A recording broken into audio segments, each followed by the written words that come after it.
भगवान जब अर्चावतार स्वरूप में प्रकट होते हैं तो जीवों को अत्यंत सुलभ हो जाते हैं, और उन अर्चावतारों में भी जो भगवान अपने संकल्प से प्रकट होते हैं तो उनमें विशेष वैशिष्ट्य आ जाता है।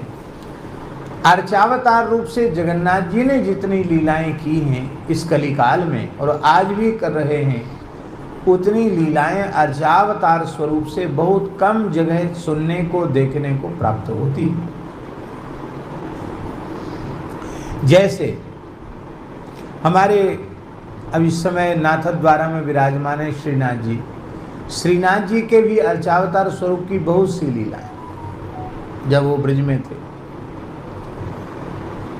और पंढरपुर में श्री विठल भगवान की, पंढरीनाथ भगवान की भी अर्चावतार की बहुत सी लीलाएं, तो अनेक भक्तों के साथ भगवान ने लीलाएं की।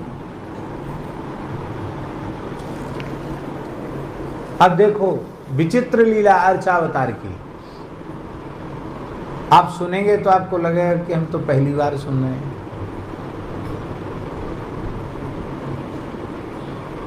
भगवान के मन में आता था कि नामदेव जो है ना हमारा भक्त, वो एकदम अकिंचन परिवार के हैं, और हमको तो देखो मंगला से लेके शयन तक कितने बढ़िया बढ़िया भोग लगते हैं, और ये बेचारा रूखा सूखा खा के रहता, कभी इसका भी ऐसा ही खूब आदर सत्कार हो। तो भगवान पंढरीनाथ जी नामदेव जी से कहते कि नामा, तुम्हारी माँ पूरन पूड़ी बहुत अच्छी बनाती है। पूरन पूड़ी महाराष्ट्र का व्यंजन है। पूरन पूड़ी बहुत अच्छी बनाती है, वो घी के साथ खाने में बहुत स्वाद लगता है। तो तुम्हारे घर में हमारा न्योता कराओ, वो तुम्हारी माँ रसोई बनाए और मैं पूरन पूड़ी खाऊं, और माँ जो कुछ बनाए वो सब मैं खाऊं। तो सौभाग्य की बात है, आप पधारो। ठाकुर जी बोले क्या करें नामदेव, बड़ी समस्या है, मंदिर छोड़ के कहीं नहीं जा सकते। हमारे मन की मन में ही सवेरे से लेकर रात तक हमको सबको दर्शन देना पड़ता है। हजारों लाखों लोग आते, सबको दर्शन देना। वहाँ सोने भी कम देते हैं भगवान को, जैसे यहाँ भी जगन्नाथ जी को कम सोने देते हैं लोग। जितने बड़े होंगे उतना कम सोना पड़ेगा। बच्चा बहुत छोटा होता है, खूब सोता है, 10-10, 12-12 घंटे भी सो जाता है, कोई विक्षेप नहीं। जितना बड़ा बन जाओगे उतना सोना कम मिलेगा, विश्राम कम मिलेगा। ये तो बहुत बड़े हैं।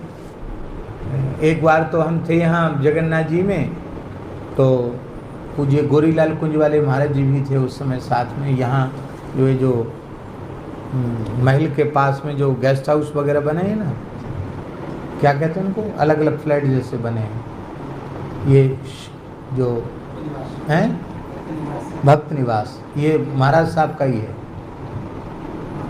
महाराज साहब का ही, गजपति महाराज का ही है हैं जी, हाँ, राजा श्रीनगर के अंदर। तो वहाँ भी एक बार हम लोग रुके थे, कई साल हो गए, 10-12 दिन रुके थे। बस ज़्यादा परिचय किसी से था नहीं, इसलिए बिना परिचय के बहुत बढ़िया होता है। कोई पूछने वाला नहीं, कोई जांचने वाला नहीं, चाहे जहाँ बैठे रहो चाहे जहाँ खड़े रहो।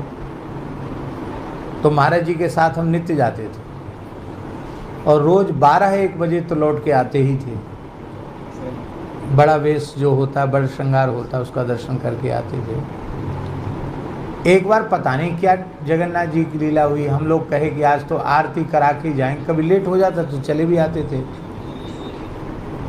तो सवेरे 4 बजे उनकी शयन आरती जगन्नाथ जी। कितने बजे? ले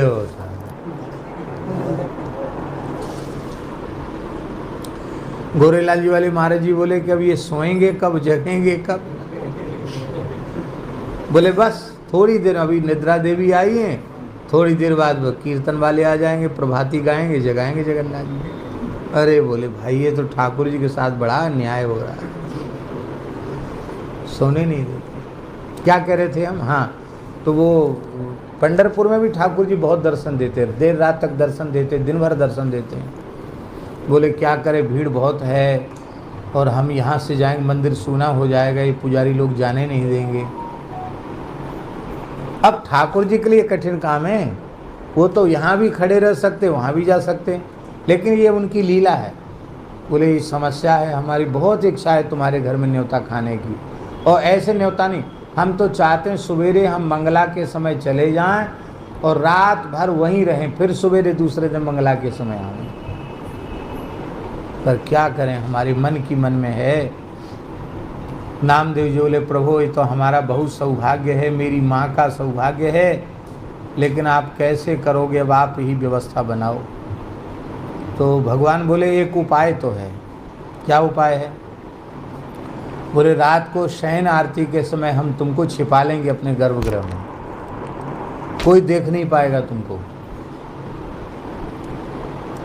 और तुम हमारी जगह पे खड़े हो जाना ऐसे।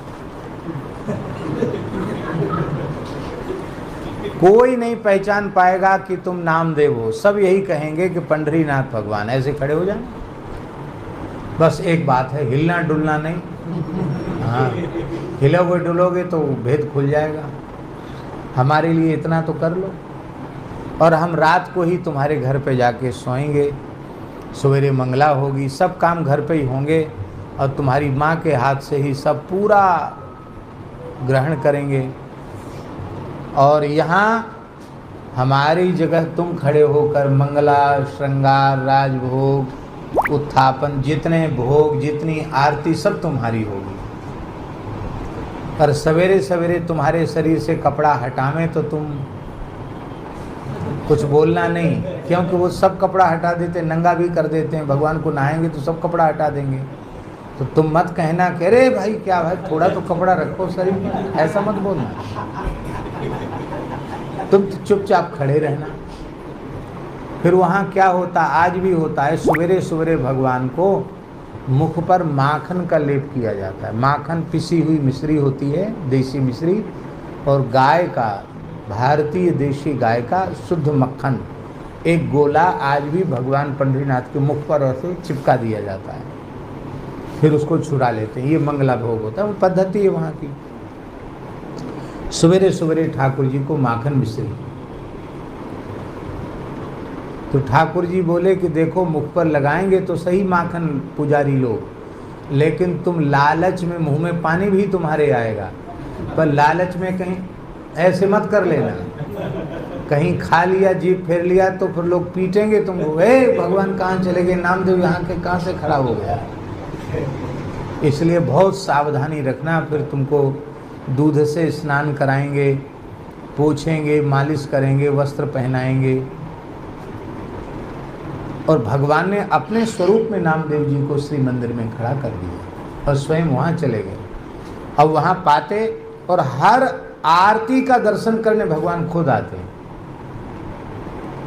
भगवान मंगला दर्शन करने भी आए, नामदेव जी को खड़ा देख के मंगला दर्शन करके भगवान निहाल हो गए, वाह मेरा प्यारा नामा कितना बढ़िया लग रहा मेरे स्वरूप में। और भगवान की लीला सबको, नामदेव जी नहीं दिखाई पड़ रहे हैं, सबको भगवान पंढरीनाथ ही दिखाई पड़ रहे हैं। यह है भक्त का भगवान के साथ अभेद।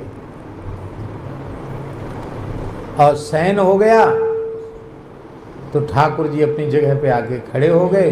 नामदेव जी का जाओ अपने घर जाओ, बोलो भक्त वत्सल भगवान की।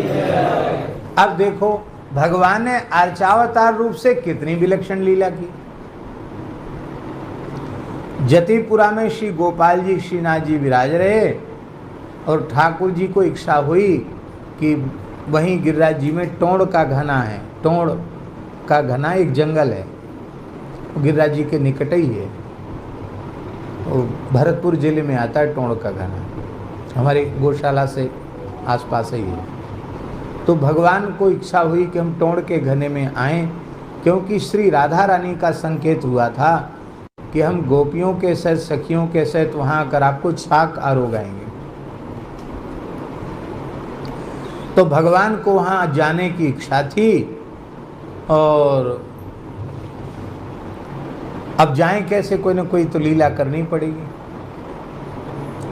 तो जैसे ही श्री गोसाई विठलनाथ जी मंदिर में प्रवेश किए कि ठाकुर श्रीनाथ जी थर थर काँपने लगे। भगवान को कांपते हुए देख करके उनको वात्सल्य भाव की उपासना उनको बड़ा भय हुआ। अब उन्होंने कहा, अरे प्रभु जय जय, आपको क्या हो गया? जूड़ी आ गई, बुखार आ गया, ताव आ गया, क्या इतने कांप क्यों रहे हैं? ठाकुर जी बोले, गोसाई जी बचाओ बचाओ। क्या हुआ? बोले, म्लेच्छ आया, म्लेच्छ आया, म्लेच्छ आया। उस समय मुसलमानों का बड़ा उपद्रव था, मंदिर तोड़ देते थे, विग्रहों को खंडित कर देते थे। तो घबरा गए कि यहाँ हो सकता है कोई उपद्रव आ गया हो गिरिराज जी के पर्वत पे। बोले, प्रभु फिर क्या किया जाए? बोले, हमको सुरक्षित जगह ले चलो। कहाँ ले चलें? तो ठाकुर जी बोले, हमको टोंड़ के घने ले चलो। तो अकिंचन थे संत, कोई बहुत व्यवस्था नहीं थी। अब तो सोना चांदी बहुत हो गया। उस समय कोई ठाकुर जी के पास पालकी सवारी भी नहीं थी, बैलगाड़ी तक नहीं थी ठाकुर जी के पास। किससे बैठ के जाएंगे श्रीनाथ जी के पास? तो बोले, भाई इकट्ठी करो। किसी ने गाड़ी भी नहीं दी, टूटी गाड़ी थी। तो सद्दू पांडे थे, सद्दू पांडे, आने और ग्राम के ब्रिजवासी, वो बड़े भक्त थे श्रीनाथ जी के। उन्होंने कहा, बाबा हम पे एक भैंसा बुग्गी, भैंसा गाड़ी, एक भैंसा तो मर गया हो, गाड़ी टूट गई, एक भैंसा है जिंदा। गरीब आदमी है हम, एक भैंसा गाड़ी है। भैंसा है, गाड़ी नहीं, भैंसा ही है, एक ही भैंसा है, और तो कोई सुविधा नहीं है। ठाकुर जी से कहा, भाई ये तो कोई वाहन की व्यवस्था तो है नहीं, एक भैंसा है। भगवान बोले, हाँ हाँ, हमारी गृहिणी हैं श्री यमुना जी, उनके भाई जमराज हमेशा भैंसा पर बैठते हैं। हम थोड़ी देर के लिए भैंसा की सवारी कर लेंगे तो क्या हानि है? अब भैंसा लाओ, उसी पर बैठकर चलेंगे टोंड़ के घने। ये धाम के जीवों की महिमा है कि धाम में भैंसा के रूप में जन्म लेने पर भी भगवान के श्रीअंग के स्पर्श का सौभाग्य प्राप्त हो। गोविंद कुंड के जल से उस भैंसे को स्नान कराया गया और इत्र की मालिश उसके शरीर पर की गई, सुगंधित इत्र, क्योंकि भगवान को दुर्गंध नहीं आनी चाहिए। सुकोमल बिछौना बिछाया गया, उस पर ठाकुर जी विराज गए। अब मर्यादा की सेवा वहाँ गोसाई जी के अतिरिक्त श्रीअंग का स्पर्श कोई कर नहीं सकता, पर ठाकुर जी श्री कुमनदास जी, चतुर्भुजदास जी को कृतार्थ करना चाहते थे। इसलिए ठाकुर जी बोले, ए वे भैंसों तो भाग रहो, बिचक रहो है, हमें तो डर लग रहा हो, मैं गिर जाऊंगा, तो क्या करें? भैंसा तो चले गई, ऐसे जैसे चलता वैसे चलेगा। तो दाहिनी भुजा श्री कुमनदास जी ने पकड़ ली भगवान की, बाईं भुजा उनके पुत्र चतुर्भुजदास जी ने पकड़ ली, और भगवान वहाँ गए, झाड़ियों में होके निकल के गए। अंग में कुमनदास भगवान को बचा बचा करके, भगवान के श्रीअंग में कोई कटीली झाड़ी का स्पर्श न हो जाए, वहाँ भगवान विराजे। तो सामने भोग धराया गया।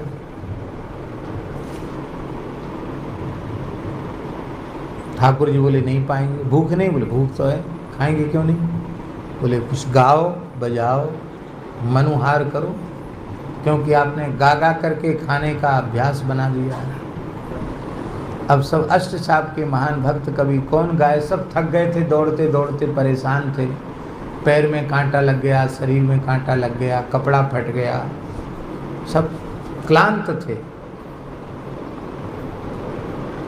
कुमनदास जी से कहा, कुमनदास जी आप ही गाओ। तो कुमनदास जी का एक पद है, लाल को भावे टोंड़ को घनो, ये पद है कुमनदास जी का, लाल को भावे टोंड़ को घनो। टोंड़ का घना जंगल श्री लाल जी को बहुत अच्छा लगा, इसलिए उन्होंने ये नाटक किया। उसी पद में उन्होंने कहा कि वो ये इनको कौन क्या, कौन ढेड़नी को जन्यों, जो ठाकुर जी को मंदिर से निकाल दी। तो यहाँ आए थे, ठाकुर जी बोले, ठीक है पद हो गया, अब आप लोग बैठो और हम एकांत में विश्राम करें। सब लोग किनारे हो गए, तो सबने दर्शन किया। श्री ललिता, विशाखा, रंग देवी, सुदेवी आदि अष्ट सहचरियों के सहित साक्षात स्वामिनी जी राधा रानी पधारी हैं, विविध थाल लेकर के अपने हाथ से लाल जी को जिमा रही हैं। इस झांकी का सबने कलिकाल में प्रत्यक्ष दर्शन किया। तो ये अर्चावतार रूप से भगवान इतनी लीलाएं करते हैं कि उनका कोई कहना नहीं। कितनी लीलाएं भगवान करते हैं, अर्चावतार रूप से भगवान लीलाएं करते हैं।